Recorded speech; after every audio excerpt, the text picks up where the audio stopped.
Hello, I'm Justin Timelapse, and today we're going to replace the thermostat in a 4D56 engine found in a Mitsubishi Shogun Sport. This is the 4D56 engine. It's an inline 4-cylinder turbocharged mechanically fuel injected diesel engine. Not very interesting to be honest, but it's a bit of a workhorse. You'll find it in something like this, which is a first generation L200, and it's in quite a lot of cars. The L200 is also known as a Triton, and then it's also found in a Dodge Ram. There you go, there's a Dodge Ram. A Mitsubishi Mighty Max, that's one of those. The Mark II L200, or Generation 2, I don't know, we can call it by the Generation 3, Generation 4, Generation 5. So you can see it was all the way through the life of the L200 up till very recently. This is a Mitsubishi Shogun, otherwise known as a Pajero or a Ranger, or a Montero. It's called the Montero because Pajero means something slightly less nice in Spanish. We can move on. Anyway, that's the Mark II Shogun. That's the Mark III Shogun. It's in that as well. And then this is, well, that's a Delica. I'm not even sure if I'm saying that correct. Looks a lot like a VW camper. It's in that. It's in the Mark. That's the Mark II. This is the Mark III. So it's in those. That's like a little bit of a breeding wagon, I think. You see those rolling around in the 90s. It's also in the Mark IV, which I'm going to show you in a second. There's the Mark IV. Isn't she beautiful? It's also in this, which is basically a Mark II, but it's got a Hyundai badge on it. Aha, on we go. Shogun Sport. This is the Mark I, Generation 1. This is the car we're going to be doing it on today. We're going to be changing the thermostat on today. It's really very, very simple. Anyone can do it. The engine's also found in the Mark II. Here's a diagram of the engine to show you where the thermostat is. So you're looking for number 6 on this diagram, which is the little black thing on the left at the top. It's connected, it's got a little cover on it, number 4, and it's connected to the water pump, which is number 12. And that's all bolted onto the front of the engine at the bottom, so you can see that those bits go on. And the one we're looking at is the upper one, and if you want to know the part number of the thermostat, it's at the top here. It's MD335170. And you can see here, number 1 required per car. The thermostat kit is 82. That means 82 degrees centigrade. That's how hot it opens at. So if you're checking on online parts catalogs, you know you've got the right one. Now, if you're interested in torque wrench settings, I am. Most people aren't. You can see that the thermostat hosing bolt is 14 Newton meters or 10 foot-pounds torque. To be fair, getting a torque wrench down in there is pretty difficult, as you're about to see. So here we are. Here's the front of the vehicle, and now we're going to go down past the power steering pump to see the thermostat housing. So you see this big hose going away from you with the clip on it. On the end of that is the thermostat. So that's the bit you're looking for. And to get the thermostat housing out, all we need to do is remove these 2 bolts. And then if you see the right-hand side of the housing, you see there's that seam. That's the seam that we're gonna see break open, and the thermostat lives in there. And you just pop it out, pop the new one in. It's very, very simple. So first off, there's a little cable tie tying that what looks like a hose, that corrugated hose. That's actually a little bit of electrical conduit with some electrical wires in it. And at the moment, what I'm trying to do is just work out what size this bolt is, and it's not a 13.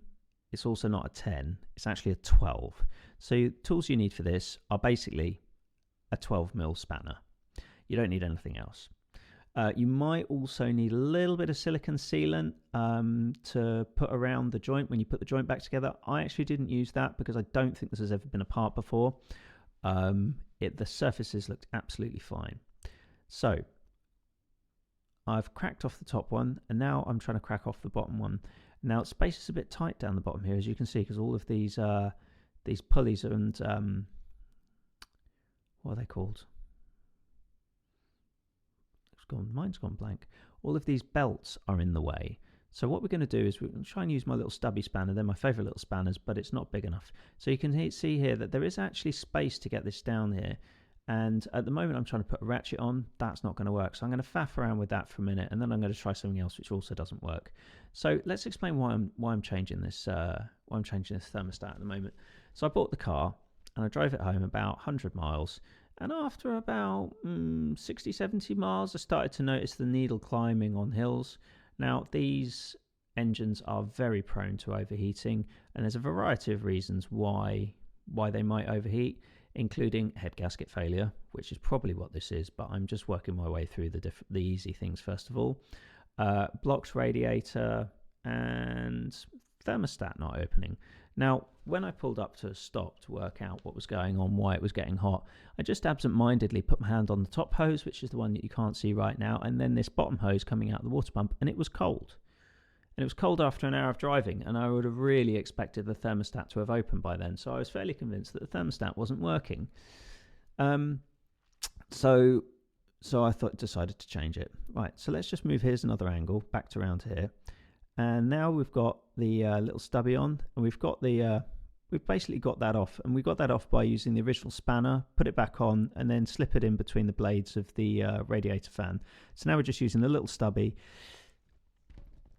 spanner, little stubby 12, just to wind these off. And we're going to get them out in a minute. And then what we're going to do is we're going to try and, well, the aim was to try and pop the thermostat housing off, quickly whip the thermostat out, plop the new one in without losing too much coolant. I've got a little coolant tank underneath or a coolant tray just to catch the coolant, but I'd really rather just do this without creating too much of a mess. So you can see we've got the first nuts out the back, so we're just going to show you where that is. So there you go, here's the first nut out the back. So I'm still just working on the front nut. You can see what's going on here with the camera. Apologies for the camera work. Here we go. We're going to get it back. Right, there we go. We've got a stable camera position now. So I'm trying to do this in time lapse. So you can see down the bottom right, you can see when you started and you can see when you end. So it's roughly half an hour to do it end to end, including topping up the system. But I'm not including bleeding in that. You'll still need to bleed the radiator afterwards, and I'll do a separate video on that because that's a bit of a interesting thing by itself. Right, so I've got my hand, I've got both bolts out, I'm just trying to crack it open. Okay, yeah, it's come away, so that's nice. So there'll be a bit of water, you can see the water splashing down, the coolant splashing down below. And now what I'm trying to do is I'm getting ready with the new thermostat. My drip tray underneath is catching it, and I'm just trying to get the thermostat out. Now, a little bit has come out of the pipe, which leads to the bottom of the frame, but most of the coolant is still actually sitting behind the thermostat. So what I'm going to do is I'm just going to see if I can pull that out of the way. So there's the thermostat. There you go. You can see the thermostat now. It's that round circular shaped thing. So I'm going to try and get it out with my hands, and I can't. So I'm going to grab a screwdriver, and you see the black ring? That's the rubber seal. I'm just going to try and just prise behind it and just pop the seal out. Not too much pressure. I don't want to damage this surface because it's a really good sealing surface. So I'm just going to just gently slide the screwdriver in and pop. There you go. That's coming out. So now that I'm going to be able to grab hold of that and move it out. And the next thing that happens is a whole bunch of coolant falls out. So hopefully I've got the other one ready. Bump, in it goes. Minimum coolant loss. Now, you see that little nipple, that little jingly jangly bit of metal by my thumb? That's quite an important part of the thermostat that you need to be aware of when you're replacing the thermostat. So after replacing the thermostat, you're going to have a whole bunch of air in the system. There'll be air behind the thermostat and air in front of the thermostat. And when you fill the coolant in the radiator, it's going to pour down that hose that you've just taken off and fill up the front of the thermostat. What will happen is if you place that hole at the bottom, that's what it is essentially. It's a little hole in the thermostat. There'll be a pocket of air above it. So you need to make sure that that little hole and the little jangly bit of metal is basically facing the top. Now, what I tried to do there didn't work. What I tried to do there was quickly swap the old thermostat out and the new thermostat in without losing much coolant. And it really didn't work. So I've had to now pull the hose off, let the coolant flow out, and basically put it in properly, make sure it's correctly seated. And then I'm just having a quick look at the mating faces and trying to make a decision about whether or not I'm going to put some sealant on. They looked in perfect condition. I don't ever think this has been before. There was no corrosion. There was no pitting. It just looked perfect. So I just decided sealant will probably get in the way of actually it sealing up, and it will just create an area of weakness in the system. So I just thought I'd leave it. So as you can see, under the top bolt there's this little cable tie thing which clips on behind the bolt. So now I've just popped the top bolt back in, and that little cable tie clip, it's like a little twizzle stick behind it. So now I'm just putting the bottom bolt back in as well. I always start bolts anti-clockwise, so righty-tighty, lefty-loosey, but I actually just turn them anti-clockwise, especially stuff when I can't see it like this. I can't quite see everything. I can't see what's going on all the time.